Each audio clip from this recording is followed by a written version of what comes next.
Alors bonjour tout le monde. Aujourd'hui, on va apprendre à automatiser la connexion à notre API Strava. Donc pour ce faire, on va avoir besoin d'une page de connexion et d'une page où on va voir nos activités. Donc on va commencer par créer la page de connexion. On va l'appeler connexion.html. On va commencer par créer la structure de notre fichier HTML. On va créer un bouton pour se connecter à notre API. Et dans ce bouton, on va mettre un lien. Pour la href du bouton, on va avoir besoin du lien, qu'on a utilisé précédemment pour obtenir l'autorisation à l'API. Donc, j'ai déjà copié le lien, je vais le coller. Alors, vous allez avoir besoin de copier et de coller votre client ID, de mettre une, URL de redirection. Donc, moi j'ai mis, localhost pour ma page locale et on va avoir besoin de mettre une scope activity reader. Alors, on va recréer un nouveau fichier, HTML qui va nous servir à afficher, les données, des activités. Donc je vais l'appeler index.html. On va avoir besoin de remplacer l'URL dans notre lien. Alors maintenant, on va lancer, l'aperçu direct avec, live server. Voilà, donc on va copier ce lien. Vous, chez vous, vous copierez, le lien de votre site. Je vais le remplacer dans mon lien. À redirect URI, on va mettre notre lien.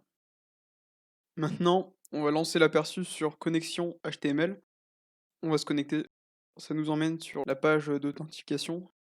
Ça nous a bien redirigé sur index.html et en plus, ça nous a donné ce code. Alors maintenant, on va créer un fichier JavaScript. On va le nommer script.js. Alors dedans, on va commencer par définir la position du code.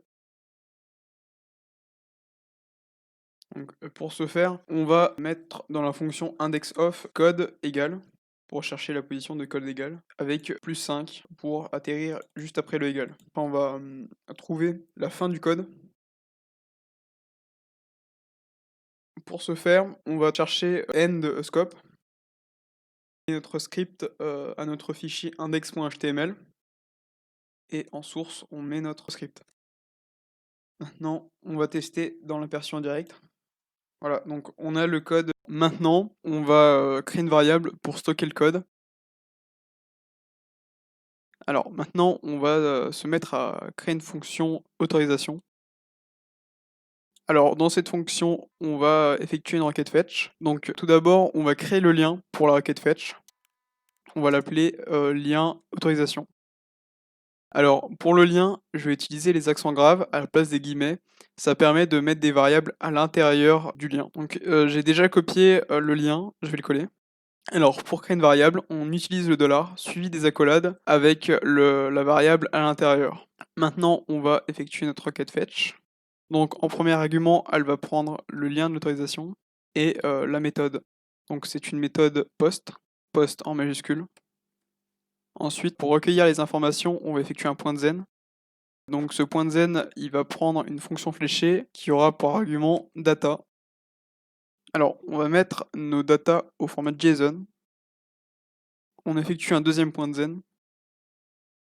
Dans cette fonction, on va stocker dans le local storage le refresh token et l'access token. Maintenant, on va appeler la fonction autorisation. Alors pour ce faire, on va créer une condition où si la position du code est égale à -1, donc quand c'est égal à -1 avec la fonction indexOf, c'est que c'est pas défini. On appelle notre fonction et voilà. Donc on va afficher dans la console les datas et on va tester. On obtient une requête, on voit bien le refresh token et l'access token. Ensuite, on va créer une fonction pour afficher nos activités. On va l'appeler activité. Comme pour la fonction autorisation, on va faire une requête fetch, donc on va créer une variable pour le lien. Comme pour la fonction autorisation, on va effectuer une requête fetch. On va créer une variable pour le lien des activités. Alors, pour obtenir le lien des activités et de toutes les formes de data, alors nous, ce qui nous intéresse, c'est la liste des activités d'athlètes. Voilà, on copie et on colle après le V3. Alors, on va compléter notre lien par l'access token. Donc, pour ce faire, on met un point d'interrogation, suivi de access token, égal, et on met notre variable. Ensuite, on effectue la requête fetch. La méthode, c'est get en majuscule. On effectue un point de zen. Dans ce point de zen, on va mettre une fonction fléchée qui aura pour argument res pour réponse. On met notre réponse au format JSON. On effectue un deuxième point de zen où on va mettre encore une fois une fonction fléchée et où on va afficher notre réponse dans la console. Ensuite, on va appeler notre fonction activité dans la fonction autorisation. Maintenant, on va se rendre dans le mode aperçu en direct. On va se rendre sur connexion.html. On va se connecter. On a bien obtenu toutes nos activités. Maintenant, on va créer une fonction de réautorisation. Donc, on va encore effectuer une requête fetch. Alors, on va stocker le lien de la requête fetch dans une variable lien réautorisation. Alors, ce lien, c'est exactement celui-ci.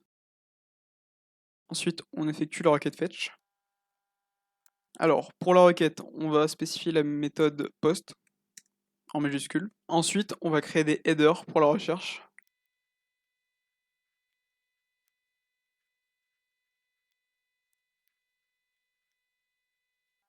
Ensuite, on va devoir faire un body pour la recherche. Alors, on va devoir spécifier le client ID, le client secret, le refresh token et le grant type.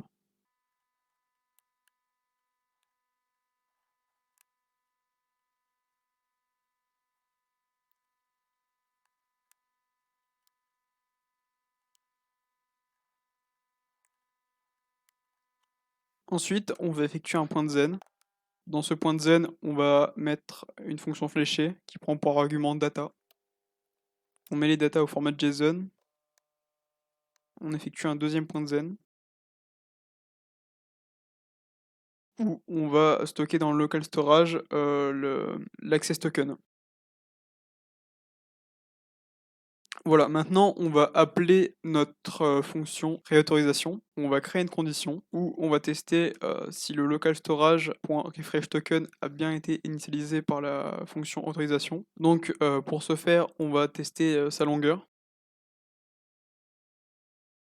Et on appelle notre fonction dedans. Alors, on n'oublie pas de rajouter un else devant le if de la fonction autorisation. Dans la fonction réautorisation, on va appeler la fonction activité. Voilà, et on peut voir qu'on a bien eu nos activités. Alors, dans le prochain épisode, je vais vous apprendre à interpréter les données des activités, et donc au prochain épisode.